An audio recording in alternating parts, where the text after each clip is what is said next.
Welcome to ஆத்மா. Meena Peter கொலை சம்பவங்களில் சம்மந்தப்பட்டவங்க மொத்தம் 6 பேர். அதில் 3 பேர் இறந்துட்டாங்க, அதுவும் மர்மமான முறையில். மீதம் இருக்கிறது இன்னும் 3 பேர். ஒன்று மீனாவுடைய சித்தி, இன்னொன்று மீனாவுக்காக நிச்சயிக்கப்பட்ட மாப்பிள்ளை சுவாமிநாதன், 3வது சுவாமிநாதனுடைய அம்மா. சரி சரி, போய் சமய வேலையை போய் பாருங்க.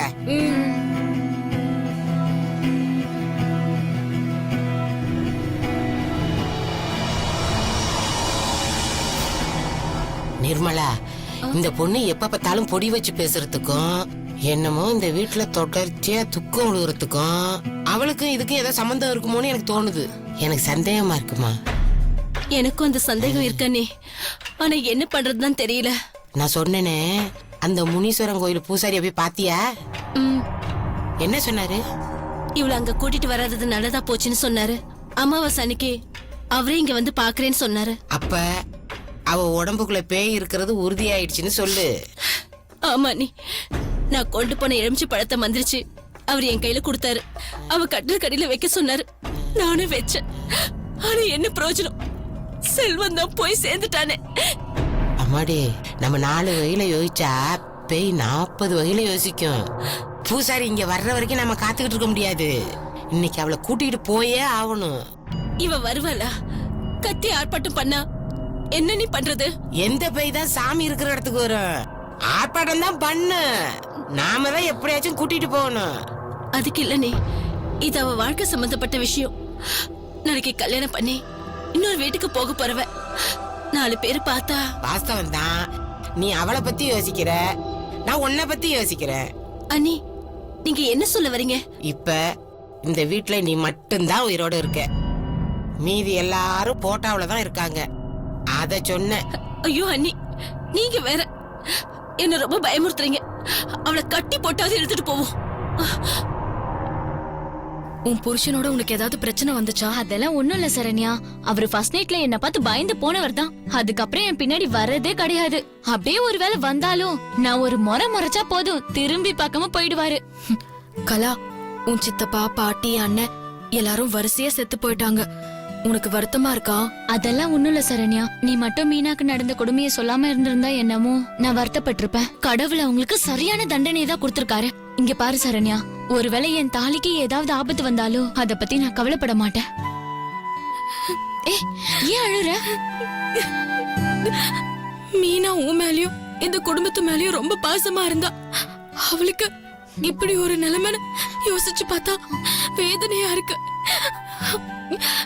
நான் மட்டும் பீட்டர் கொண்ட விஷயத்த மீனா கிட்ட சொல்லாம இருந்திருந்தா அவ உயிரோட இருந்திருப்பா. சரண்யா, யாரோ வராங்க, நீ பேச்ச மாத்த. வெண்டைக்காய் சாம்பார் வைக்கலாமா? தொட்டுக்க ஏதாவது பொரியல் பண்ணிடலாம். பாவக்காய் சாம்பார் பண்ணலாம், அதான் ரொம்ப ஈஸியா இருக்கும். கலா, நீ சமையல பாத்துக்க. சரண்யா, நீ வாமா, நம்ம முனீஸ்வரன் கோயில் வரைக்கும் போயிட்டு வந்துடலாம். நானா? நான் எதுக்கு வரணும்? இல்லம்மா, நம்ம வீட்டுல நடக்கிறது எதுவுமே சரியில்லை. அதான் போயிட்டு வந்துடலாம், வாமா. இல்ல, நான் வரமாட்டேன். நீங்க போயிட்டு வாங்க. அதான் கூப்பிடல, வாமா போயிட்டு வந்துடலாம். அதான் வர முடியாதுன்னு சொல்றேன்ல. உப்பு தின்னவன் தண்ணி குடிக்கிறான், நான் எதுக்கு வரணும்? சரண்யா, வாமா. வர முடியாதுன்னு சொல்றேன்ல.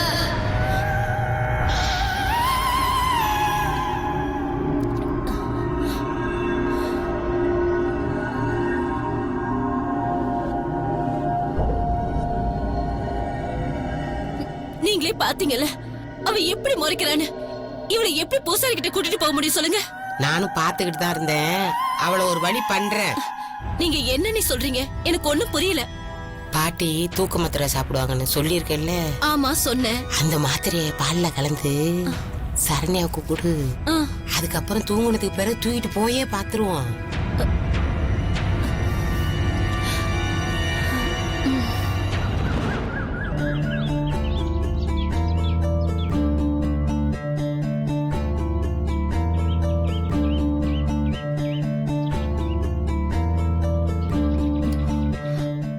சாமி, வாங்கம்மா.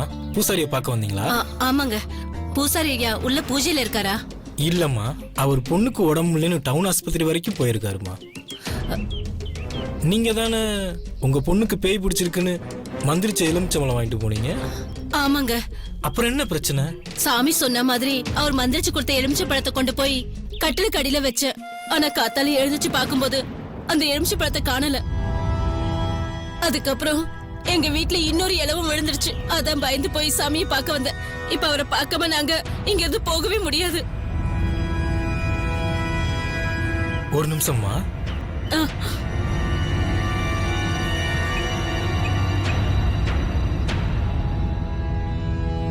ஐயா உங்களை பார்க்க ஒரு அம்மா வந்திருக்காங்க. அப்படியா? போன உங்கள்கிட்ட கொடு. இந்த கொடுக்குறேன். இந்தாங்கம்மா. ஆ, சொல்லுங்க சாமி. சொல்லுங்கம்மா. நான் என் பொண்ணை கூட்டிட்டு வந்திருக்கேன். எலுமிச்சம்பழத்தை கட்டிலுக்கு அடியில வச்சீங்களா? ஆமா சாமி, நீங்க சொன்ன மாதிரியே வச்சேன். ஆனா நேத்து ராத்திரி எங்க வீட்ல இன்னொரு இழவு விழுந்துருச்சு. பேய் இருக்குமோன்னு ரொம்ப பயமா இருக்கு சாமி. கவலைப்படாதீங்க, முனீஸ்வரன் கைவிட மாட்டான். போன தம்பிக்கிட்ட கொடுங்க. இது கொடுக்குற சாமி. ம், இந்தாங்க. சொல்லுங்கய்யா. நான் சொல்ற மாதிரி சரியா? சரிங்கய்யா.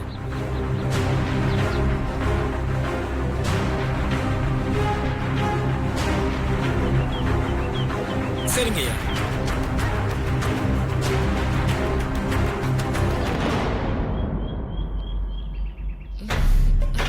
சரண்யா, பாத்துமா, மெதுவா வா. என்ன சரண்யா, சரண்யா, என்னாச்சு? ஒண்ணு இல்ல, பயப்படுறதுக்கு ஒண்ணு இல்ல. பூசாரி கொஞ்சம் மந்திரிச்சு விட்டாரு, அவ்வளவுதான். கலா, இவள கைத்தாங்களா கொண்டு போய் படுக்க வை.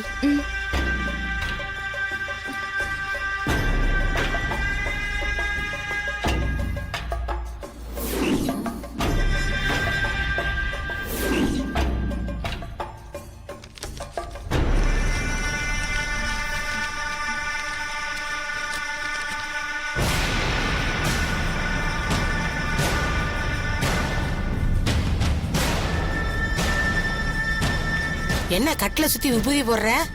இந்த விபூதி வளையத்தை தாண்டி அவளால வர முடியாது. பூசாரி சொல்லிருக்காரு, பூசாரி வர வரைக்கும் அவ இங்கேயே கிடக்கட்டும். கலா, எக்கார்ந்து கொண்டும் நீ கதவை திறக்காதம்மா. கலா ஏன் கதவை திறக்க பாப்பறா? அவ என்னோட வீட்டுக்கு வரட்டும். வாடி, வீட்டுக்கு போலாம். ஐயோ, எனக்கு இங்க இருக்கிறதுக்கு ரொம்ப பயமா இருக்கு. ஒண்ணு நீங்களும் இங்க இருங்க, இல்லன்னா நானும் உங்க கூட வந்துடுறேன். அதுவும் சரிதான், என்னோட எங்க வீட்டுக்கு வந்துரு. ஐயோ அம்மா, அப்ப சரண்யா? அவளை பத்தி நீ ஒண்ணும் கவலைப்படாத, பேசாம வீட்டுக்கு வா. ஐயோ அத்தை, அப்ப அவ சாப்பாட்டுக்கும் தண்ணிக்கும் என்ன பண்ணுவா? அவன் மேல ரொம்ப அக்கறை, பேசாம வீட்டுக்கு வாடி. அத்தை, அவளையும் நம்ம கூட கூட்டிட்டு போயிடுவோம். இல்ல எல்லாரும் இங்கே இருப்போம். என்னது, அவளை இங்க இருந்து கூட்டிட்டு போறதா? வேற வினையே வேண்டாம். நம்ம கூட ஒழுங்கா இருக்கிறது பிடிக்கல அவனுக்கு. அங்கேயும் ஒரு இலை விடுவணுமா? ஏண்டி நிர்மலா, இல்ல என்னன்னு கேளு. ஏண்டி என் உயிரை வாங்குற? உன் அத்தை சொல்றத கேளு, பேசாம வாடி. அம்மா, அவங்க தான் ஏதோ புரியாம பேசுறாங்கன்னா நீயுமா? ஐயோ, அவங்களுக்கு தான் சரண்யா யாரும், நம்மளுக்கு அப்படியா? எனக்கும் அவன் மேல அக்கறை இருக்குடி. ஆனா இப்ப நிலைமை சரியில்லை. அவ உடம்புல பேய் இருக்குடி, சொன்னா புரிஞ்சுக்கோ. வாடி எங்க கூட. பேயாவது பிசாசாவது, அவ்வளவு பயமா இருந்தா நீங்க போங்க, நான் இங்கேயே இருக்கேன். மரியாதை நான் சொல்றத கேக்குறியா இல்லையா? என்ன திமிரு பேச்சு பேசுற? கிளம்பி வீட்டுக்கு.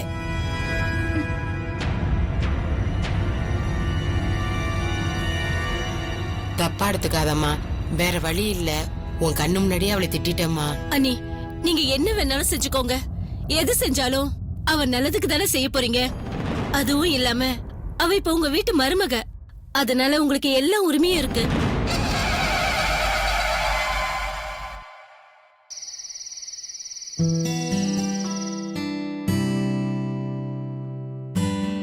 அம்மா, இந்தாங்கம்மா, இட்லி கொண்டு வந்திருக்கேன், சாப்பிடுங்க. இல்ல, எனக்கு வேண்டாமா, பசிக்கல.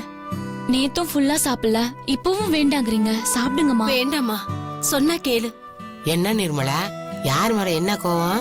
ஏன் சாப்பிட மாட்டேங்கிற? எனக்கு என் மேலதான் கோவம். நான் என்ன பாவம் பண்ணனோ தெரியல.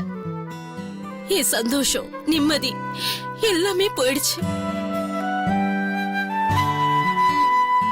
எனக்கு வாழ்றதுக்கே விருப்பம் இல்ல. நீ இந்த பாரு நிர்மலா, நீ வருத்தப்படுறதுனால உன் புருஷன் திரும்ப இங்க உயிரோட வரப்போறது இல்ல.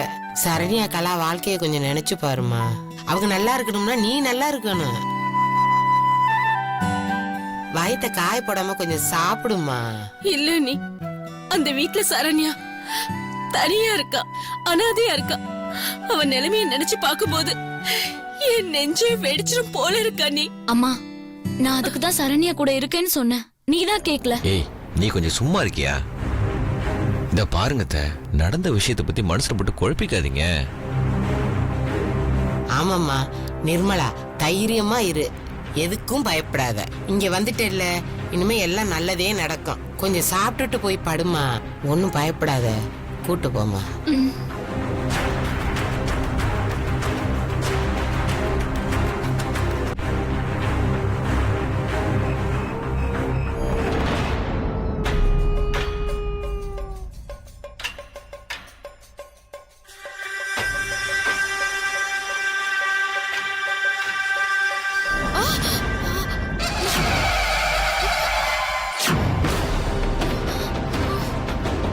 பூசாரி சொன்ன மாதிரியே அந்த கட்டில சுத்தி ஒரு விபூதி வளையத்தை போட்டாங்க மீனாவுடைய.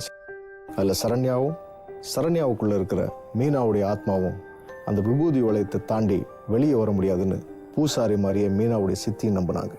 உண்மையிலேயே அந்த விபூதி வளையத்துக்கு அவ்வளவு பெரிய சக்தி இருக்கா? மீனாவுடைய ஆத்மாவை அந்த விபூதி வளையம் கட்டி போடுமா? ஏற்கனவே 3 பேரை பழிவாங்கிடுச்சு மீனாவுடைய ஆத்மா. மீதம் இருக்கிற 3 பேரையும் அது பழிவாங்குமா, இல்லை மன்னிச்சு விட்டுருமா? பார்க்கலாம்.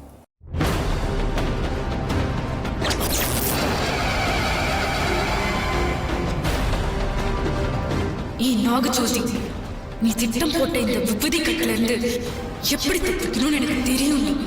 நான் போட்ட இந்த சபதத்துல இருந்து உன்னால தப்பிக்கவே முடியாது.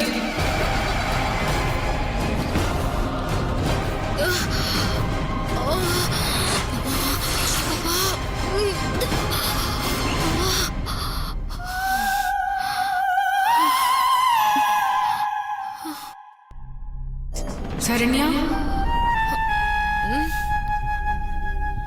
என்ன மீனா வெளியில வந்துட்ட? இந்த வீட்ல நான் இனிமே இருக்க முடியாது. நீ இங்க வந்த வேலை முடிஞ்சுதா? முக்கியமான வேலையே இனிமேதான் இருக்கு. நான் இந்த வீட்டை விட்டு போனாதான் அந்த சாமிநாதனையும் நாகஜோதியும் கொல்ல முடியும். அதுக்கு நீ விபூதி கட்ட அழிக்கணும். இப்ப நீ வெறும் சரண்யாவா தான் இருக்க. போய் அந்த விபூதி கட்ட அழி. சரி மீனா.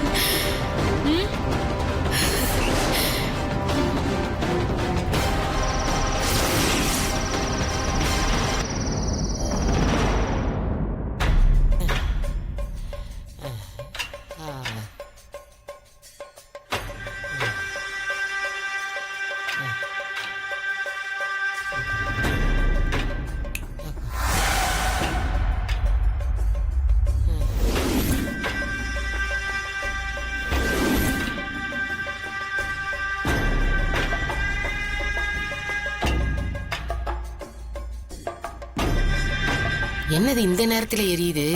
இத கூட ஆஃப் பண்ணாம தூக்க வேண்டி கிடக்குது. என்ன பண்ண?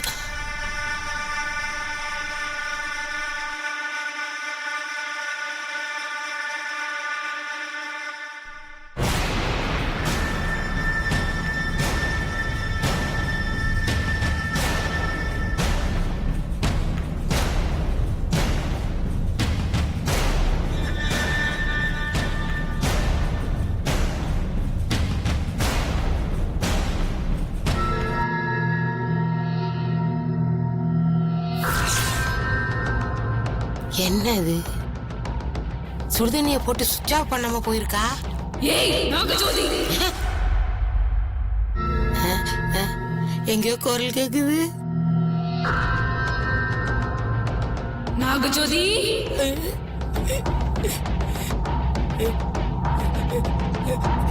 எங்க குரல் மட்டும் கேக்குது. ஏய் நாகஜோதி,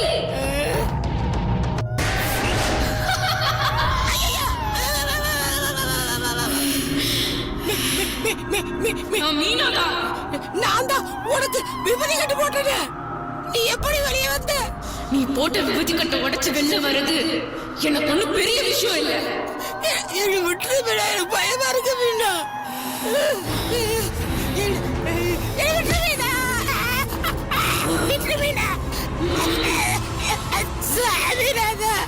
யாராலையும் காப்பாற்ற முடியாது. கிடைச்சது? மரத்துல இருந்து விழுந்து செத்தனா? நீ சாக அடிச்சு சாக போற.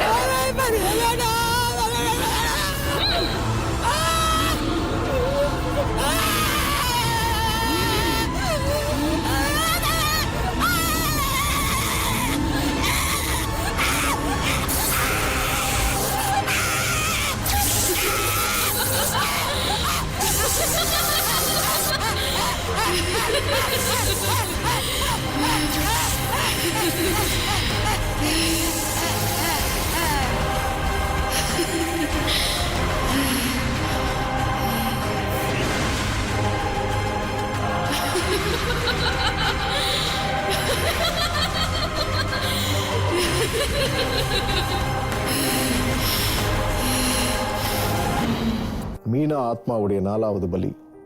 அவங்களுக்கு நிச்சயம் செய்யப்பட்ட மாப்பிள்ளை சுவாமிநாதனுடைய அம்மா.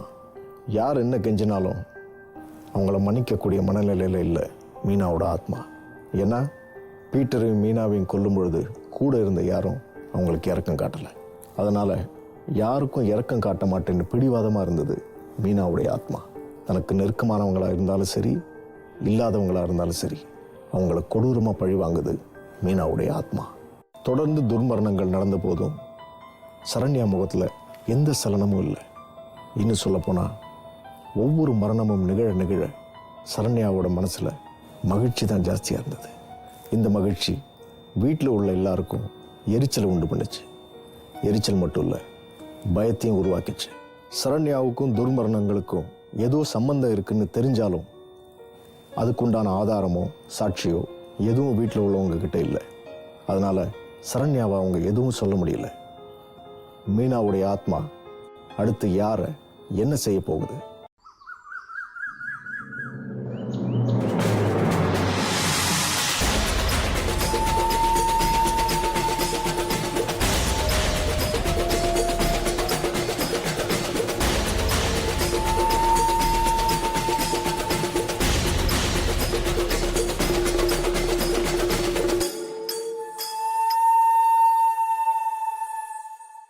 ஏண்டி மாப்பிள்ள 4 நாளா சாப்பிடாம சோகமா இருக்காரு.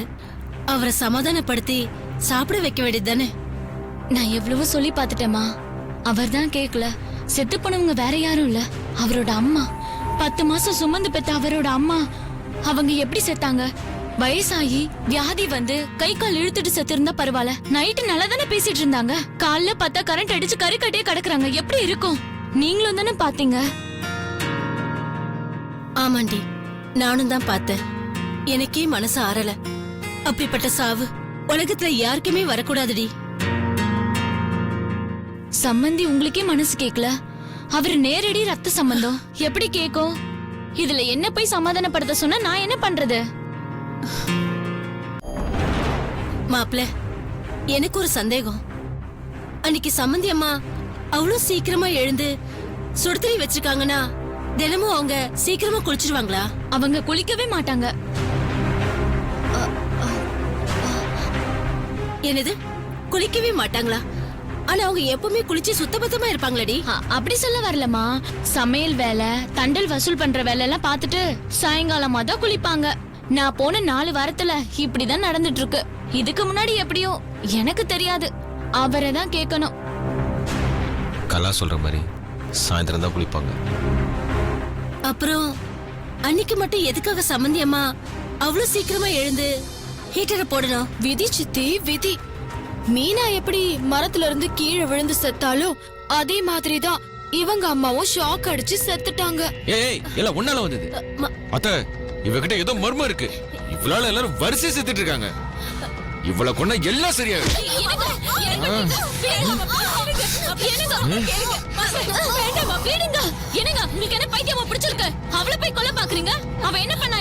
பின்னடி எங்க அம்மா செத்த பத்தி பேசிட்டு இருக்கும்போது மீனா சாவ பத்தி பேசிட்டு இருக்கா. எதை கொண்டு போய் எதுக்கு லிங்க் கொடுக்குறா பாத்தியா? அத்தை சாவுல மர்மம் இருக்கிறது சரினா, மீனா சாவுல மர்மம் இருக்குன்னு நினைக்கிறது சரிதான். ஏன், எனக்கு கூட சந்தேகமா தான் இருக்கு. நான் கேட்டதுக்கு என்ன சமாதானப்படுத்தி கல்யாணம் பண்ணி வச்சீங்களா? இப்ப கூட எனக்கு சந்தேகமா தாங்க இருக்கு. அப்ப என்னையும் கொல்வீங்களா? கலா, என்னடி இது? நம்ம குடும்பத்துல இல்லாத வழக்கம் மாப்பிள்ளை இப்படி எதிர்த்து பேசுற. ஏன், நியாயமா பேசினா எதிர்த்து பேசுறதா அர்த்தமா? அதை விடுங்க அத்தை. நம்ம குடும்பத்துல விழுந்த சாவுக்கும் இந்த பொண்ணுக்கும் ஏதோ சம்பந்தம் இருக்குன்னு நினைக்கிறேன். நீங்க என்னத்தான் நினைக்கிறீங்க? கேக்குறேன்ல, சொல்லுங்க அத்தை. என்ன நினைக்கிறீங்க?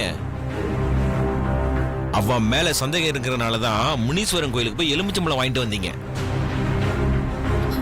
ஆமா.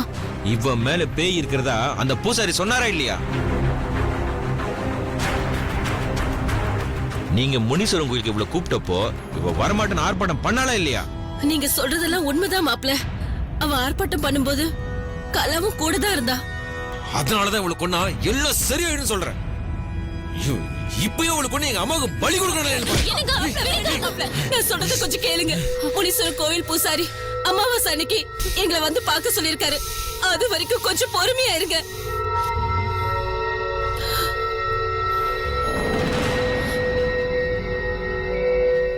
ஆமாத்த, இன்னைக்குதான் அமாவாசை. நீங்க ரெடியா இருங்க. கோயில் பூசாரியை போய் பார்த்துட்டு இந்த பிரச்சனைக்கு ஒரு முடிவு கட்டுவோம்.